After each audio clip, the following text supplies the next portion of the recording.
이번 본머스와 토트넘의 프리미어리그 14라운드는 단순히 한 경기의 승패를 넘어 두 팀의 리그 전체적인 흐름과 목표를 결정짓는 중요한 분수령이 될 수 있습니다.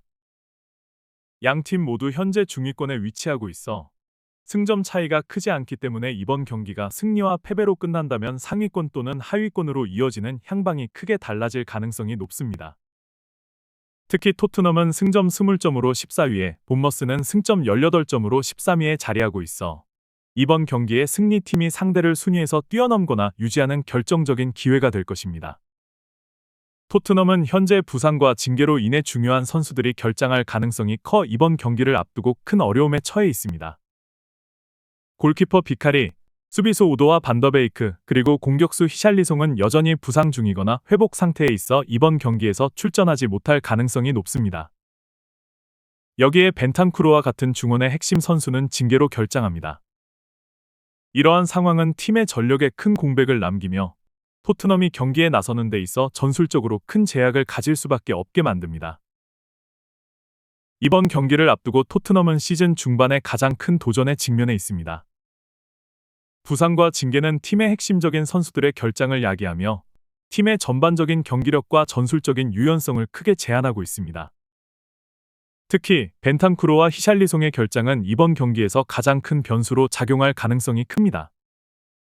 벤탄쿠르는 토트넘 중원의 중심축으로 그의 빠른 템포 조절과 수비 전환 능력은 팀 전체에 안정감을 제공합니다. 그는 경기 중 볼을 소유하고 있는 동안 상대의 압박을 피하며 정확한 패스를 연결하고 상대 미드필드 라인을 차단하며 수비적으로도 중요한 역할을 합니다. 벤탄쿠르의 부재는 중원의 흐름을 단절시킬 가능성이 높으며 이는 공격과 수비의 균형을 흔들 수 있는 심각한 문제로 이어질 수 있습니다. 이러한 공백은 토트넘의 전방 전개와 중원의 안정성을 약화시켜 본머스의 강력한 전방 압박에 더 큰 취약점을 노출시킬 수 있습니다. 히샬리송의 부재 또한 공격에서 큰 공백으로 작용합니다. 그는 전방에서 적극적인 움직임과 강력한 피지컬로 상대 수비를 교란시키고 손흥민과의 연계 플레이를 통해 팀의 창의적인 공격 기회를 제공합니다. 특히 히샬리송은 공을 소유하는 능력과 함께 상대 수비수들을 끌어들이는 전술적인 역할을 훌륭히 수행하는 선수입니다. 그의 부재는 손흥민이 더 많은 공격 부담을 짊어지게 만들며 토트넘이 상대 수비를 흔드는 데 어려움을 겪게 만들 수 있습니다. 하지만 이러한 상황 속에서도 토트넘의 가장 큰 희망은 바로 손흥민입니다. 손흥민은 최근 몇 경기에서 탁월한 득점 감각과 공격력을 보여주며 팀을 이끌고 있습니다. 이번 본머스와의 경기에서도 손흥민은 가장 중요한 공격 옵션이자 토트넘의 공격을 이끌 핵심 선수가 될 것입니다. 본머스의 수비는 강력한 전방 압박을 특징으로 하지만 손흥민의 날카로운 침투 능력과 뒷공간 활용 능력은 본머스 수비진을 위협하기에 충분합니다. 손흥민은 이번 경기에서 자신의 주 무기인 빠른 스피드와 위치 선정 능력을 활용해 팀의 득점 기회를 창출할 것입니다. 손흥민과 함께 또 하나의 핵심 선수는 클로셉스키입니다. 클로셉스키는 본머스의 강한 압박에 대응할 수 있는 몇 안 되는 선수 중 한 명입니다.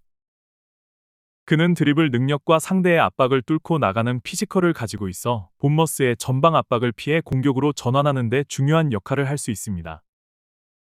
그의 드리블과 전진 능력은 팀이 공격에 시발점을 만드는 데 있어 매우 중요한 요소로 작용할 것입니다. 특히 클로셉스키가 손흥민과 함께 공격을 전개하며 상대 수비를 교란시키는 역할을 맡는다면 토트넘은 본머스의 압박을 효과적으로 무력화할 수 있을 것입니다. 본머스는 라울라 감독의 지휘 아래 매우 공격적이고 적극적인 전술을 사용하는 팀으로 알려져 있습니다.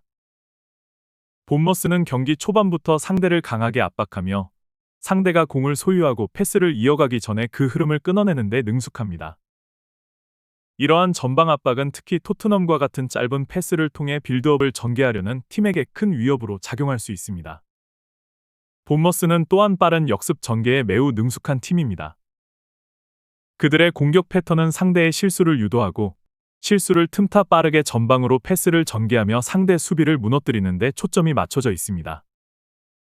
본머스의 공격진은 솔랑케와 라이스를 중심으로 구성되어 있으며 이들은 강력한 피지컬과 빠른 속도를 바탕으로 상대 수비를 흔들고 있습니다. 특히 솔랑케는 공중볼과 지상에서의 경합에서 모두 뛰어난 능력을 보여주며 상대 수비 라인을 고정시키는 역할을 수행합니다. 본머스의 강력한 전방 압박은 토트넘의 수비진에 큰 도전 과제를 안겨줄 것입니다. 특히 토트넘의 수비진은 로메로와 같은 경험 많은 선수가 결장할 가능성이 있기 때문에 상대의 빠른 압박과 역습에 효과적으로 대응하지 못할 위험이 있습니다. 본머스는 이를 노리고 지속적으로 토트넘의 실수를 유도하며 경기를 장악하려 할 것입니다. 그러나 본머스 역시 약점을 가지고 있습니다. 본머스의 가장 큰 약점은 측면 수비입니다. 본머스는 중앙 압박에는 강하지만 측면에서 빠르게 돌파하는 공격수들에게는 취약한 모습을 보입니다. 이는 토트넘에게 중요한 기회로 작용할 수 있습니다. 손흥민과 클로셉스키가 본머스의 측면 수비를 집중적으로 공략한다면 토트넘은 충분히 득점 기회를 만들어낼 수 있습니다.